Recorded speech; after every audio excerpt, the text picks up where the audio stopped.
beaucoup Stéphano et merci surtout à Jean-Paul Carteron de nous donner l'occasion d'être associés à ce débat. Et je remercie toutes les personnes qui sont venues ici pour pouvoir engager une discussion avec nous. Et je remercie Emmanuela Del Rey aussi d'avoir introduit avec la perspective de l'Union européenne.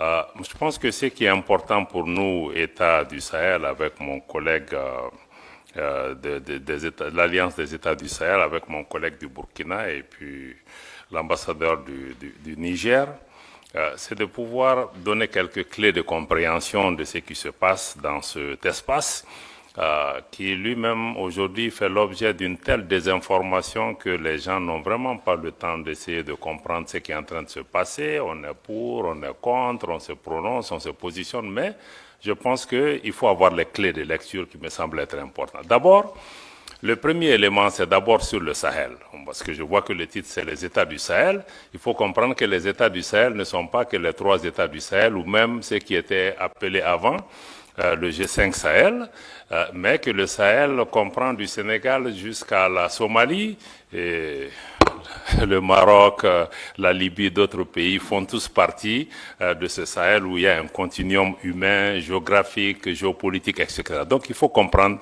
cet élément. Maintenant, pour ce qui concerne l'Alliance des États du Sahel, il a parlé de la partie contre. La partie contre aide seulement à comprendre le contexte. Le Mali, le Burkina, le Niger sont tous des pays en transition.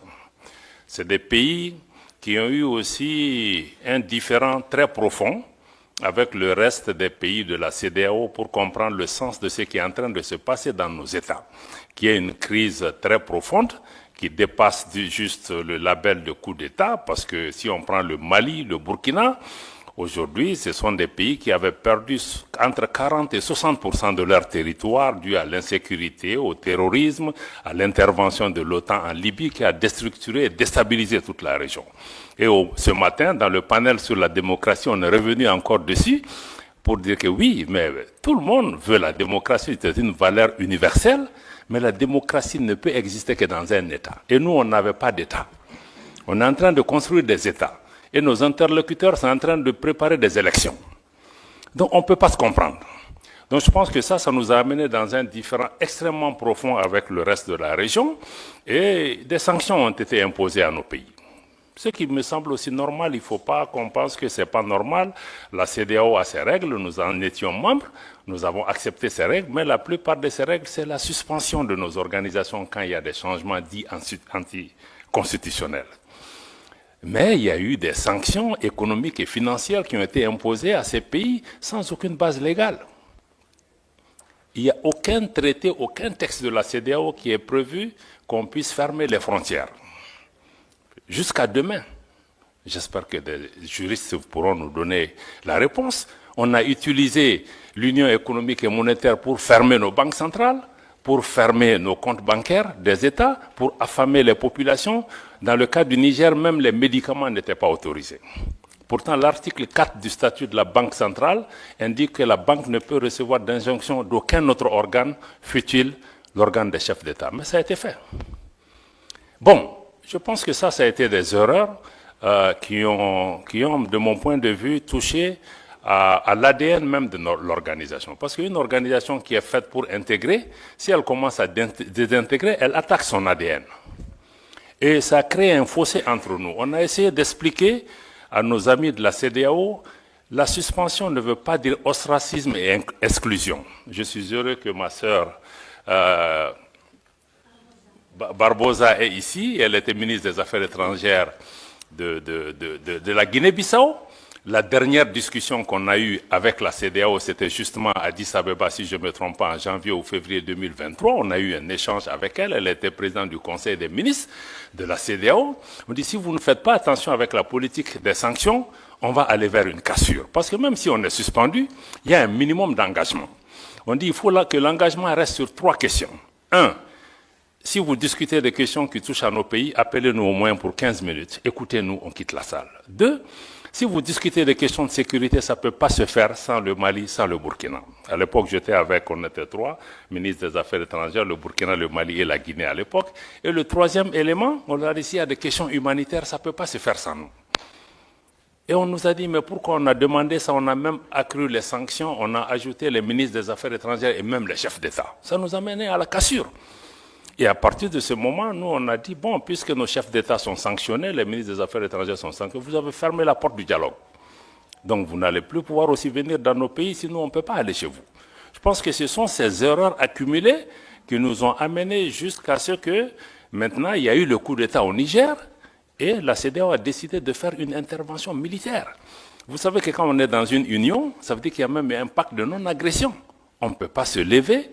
Bon, c'est vrai, même si un chef d'État est renversé, se lever un matin pour dire qu'on va attaquer un pays, pour la CEDEAO qui, depuis 20 ans, a une force en attente qui est toujours en attente. Ça veut dire, en réalité, ce sont des acteurs extérieurs à la région qui dictent leur volonté à la CEDEAO. Je suis désolé de dire, même l'Union européenne a soutenu cette décision de la CEDEAO d'attaquer un pays souverain qui lutte depuis 10 ans contre le terrorisme. Ses frontières sont fermées. Quand vous attaquez le Niger, mais vous attaquez une armée, mais vous libérez les terroristes. Ils vont aller où? Au Mali, au Burkina, partout. Donc, à partir de ce moment, on s'est dit que cette organisation commence à être dangereuse pour nous. Non seulement on punit nos populations, mais le fait d'être membre peut même t'amener à ce qu'on attaque le pays. Donc, c'est là que le Mali et le Burkina ont décidé que si la CEDEAO attaque le Niger, mais nous qui considérons que nous, on est entré en guerre contre l'organisation. Et c'est à partir de cet instant que nous avons mis une alliance militaire défensive en place pour dire que bon, nous nous mettons ensemble pour faire face à une menace existentielle, mais en mettant en place une approche géopolitique de la question. Nous nous réunissons pour nous défendre d'abord. Mais en faisant ça aussi, on s'est dit, bon, c'est pas seulement une alliance, et je pense que c'est notre réponse qui a d'ailleurs dissuadé, en définitive, les gens ont commencé à comprendre que, bon, Niamey, ça ne sera pas une promenade de santé, on va faire face à 3 armées qui sont en guerre depuis 10 ans. Bon, donc, je pense que ça nous a amené à ça, et on s'est dit, bon, on va aller au-delà de l'alliance militaire pour créer, le 16 septembre 2023, donc on a créé l'alliance des États du Sahel sur la base de la charte du Liptako-Gourma. Mais on est en train de travailler maintenant pour aller beaucoup plus loin que ça. Pourquoi on veut aller beaucoup plus loin que ça? Ça, c'est la partie, on était dans la partie contre, comme tu as dit, c'est créer contre, mais ça, c'est juste expliquer le contexte. Mais en réalité, la partie pour c'est que la région qu'on appelle le Liptako-Gourma, qui réunit les 3 États, que certains ont appelé la zone des 3 frontières, abusivement, mais cette zone est une zone géoculturelle et géographique qui existait depuis des décennies. D'ailleurs, il y a une organisation, l'autorité du Liptako-Gourma, ces 3 pays partagent les mêmes réalités climatiques, géographiques, culturelles et même sécuritaires. Donc on a décidé de mettre en place une communauté qui puisse nous aider, à assurer la sécurité, à lutter contre le terrorisme, parce qu'on lutte contre le terrorisme dans cet espace depuis longtemps, mais on ne pouvait pas le faire ensemble. Maintenant, on va le faire ensemble. Et contre tous les autres facteurs d'insécurité, le deuxième pilier, c'est de travailler à mettre en place une intégration économique poussée, parce qu'il y avait déjà un espace économique et géoculturel qui était là pour pouvoir travailler, pour renforcer la libre circulation dans nos pays, avoir des projets intégrateurs dans le domaine de l'énergie, dans le domaine des transports, dans le domaine des infrastructures.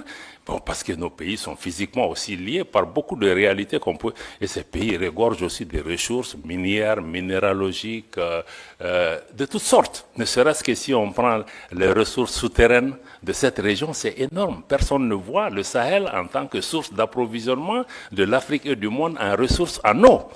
Parce qu'on voit que l'aspect désertique. Donc, je pense que ça, il y a l'aspect intégration économique sur lequel nos ministres des Finances et les ministres en charge du développement ont travaillé pour pouvoir vraiment nous rapprocher davantage. Et le 3e, c'est vraiment travailler ensemble pour que nos pays parlent d'une seule voix, avoir une action diplomatique coordonnée.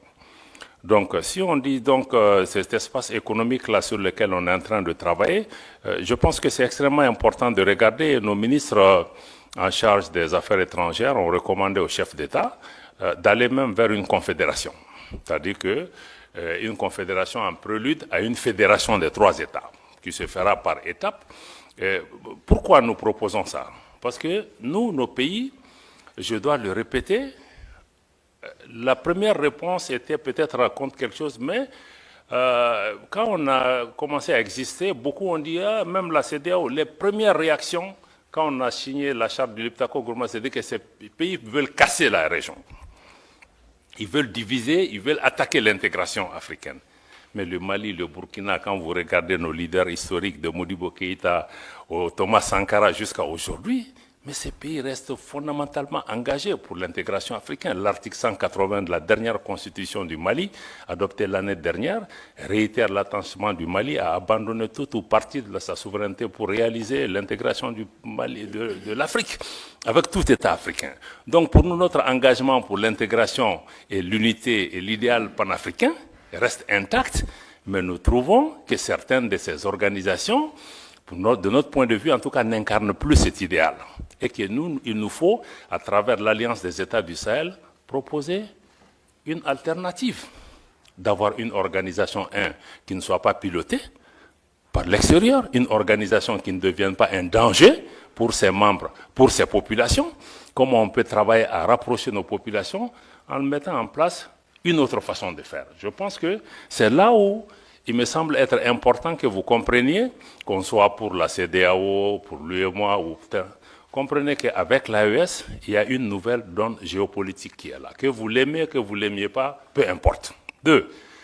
Pour nous, le sort de nos pays ne va pas se décider à Bruxelles, à Paris, à Washington ou à Londres. Ça se décidera à Bamako, à Ouagadougou, à Niamey, etc. Donc cette réalité géopolitique est là, il faut la suivre, il faut regarder ce qui est en train de se passer. Bon, naturellement, nous partageons le même espace que la CEDEAO, l'UEMOA, d'autres pays qui sont des pays voisins, des pays frères. On est des peuples frères avec le Bénin, nos pays, mais on vit ensemble, on va partager cet espace. Donc il va falloir qu'on discute des modalités de vivre en commun. Et je pense qu'il faut le dialogue. Je pense qu'Emmanuel a insisté sur ça. Il faut le dialogue. À mon avis, le dialogue est important. C'est ce que nous-mêmes nous avions demandé avant d'être sanctionnés. Donc on ne peut pas être... On est ici... C'est la première sortie pour nous, États membres de l'AES, en dehors de l'Afrique. Donc ça veut dire que nous sommes prêts, sinon on aurait pu vous dire que venez parler en Afrique avec nous. Mais si on est venu, c'est qu'on est ouvert, on veut que vous lisez la dynamique de l'AES à travers nous et non à travers des personnes qui sont mandatées ou qui ne sont même pas mandatées, qui analysent notre région, qui parlent en notre nom. C'est pourquoi on est là. Donc c'est vraiment dommage parce que moi je crois que beaucoup refusent le dialogue. Je me réjouis qu'Emmanuela et d'autres continuent vraiment à travailler sur ça. On est très peiné de voir que même des responsables européens, certains disent on ne va pas parler avec eux, même africains, certains disent on ne va pas faire de photos avec eux. Mais on dit mais ça nous fait quoi que vous preniez des photos avec nous? Mais ça ne va pas changer. Nous, on se bat pour le devenir de nos populations. On voit les gens qui meurent, moi une photo avec tel ou tel, ce n'est pas ce qui importe pour nous.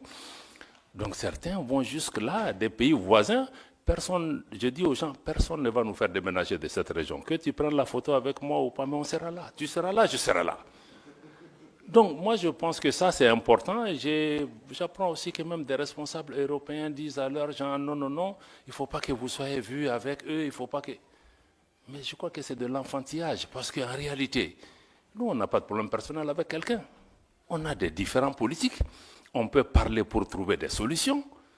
Mais vraiment, nous, on n'a pas... Je pense qu'il faut que nos dirigeants s'élèvent à la hauteur de leur tâche et de leur mission et non être dans des épiphénomènes de faire des photos ou de gérer des mains des gens. Moi, si c'est l'intérêt du pays, même avec le diable, je vais dealer. Voilà, donc quand c'est nécessaire. Donc je pense que ça me semble être... ça me semble être important. Voilà, donc du point de vue de l'AES, je vois que c'est ce qu'il faut que vous compreniez. Il y a une dynamique qui est en cours. La CEDEAO va continuer son parcours. On va se parler.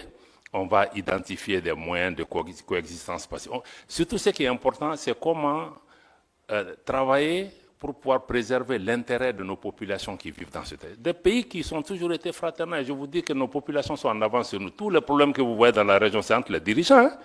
Ce n'est pas entre les peuples. Moi, je vais dans tous ces pays où les dirigeants ne veulent pas nous parler, mais les peuples sont chaleureux avec nous. Donc les populations n'ont pas de problème, il faut que les dirigeants suivent leur population. Voilà, donc pour moi, vraiment, c'est ça. Je vais peut-être laisser le reste pour qu'on vienne vraiment à des questions majeures, mais aujourd'hui, l'AES se bat pour ça. Pour une gouvernance améliorée, une gouvernance qui réponde aux préoccupations de nos populations. Préoccupation numéro 1, sécuritaire.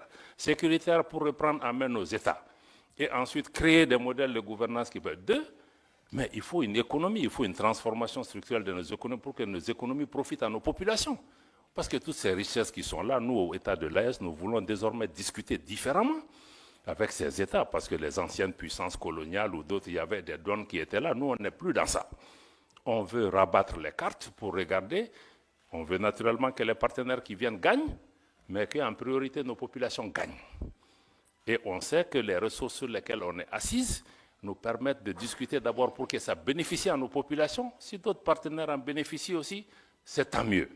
Donc nous sommes dans cette ouverture, réaffirmer notre souveraineté, y compris la souveraineté économique, le contrôle de nos matières premières, qu'on puisse discuter les choses par rapport à ça. Et sur le plan global, nous voulons travailler au niveau pour un monde multipolaire. Un monde où ce n'est pas un club de 2, 3, 4 pays qui contrôlent le monde, mais que les forces politiques, économiques, sociales qui sont apparues dans le monde, que chaque voix compte, qu'il y ait plus d'équité, que la politique de 2 poids, 2 mesures, ça cesse. Qu'on cesse aussi d'instrumentaliser les Africains les uns contre les autres, parce que moi je trouve que même notre différend avec la CEDEAO, c'est d'autres qui nous distraient. On n'en a pas besoin.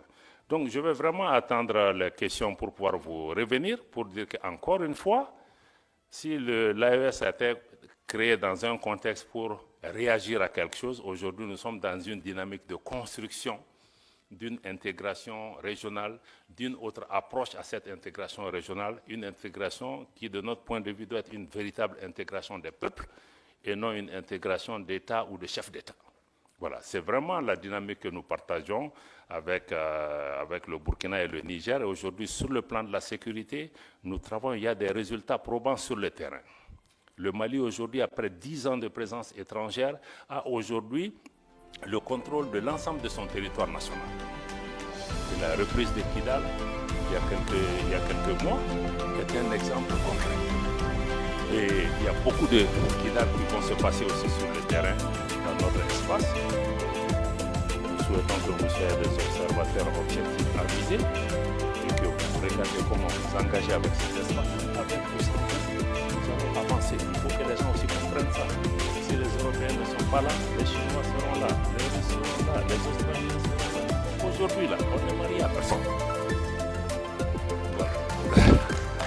Je m'arrête là.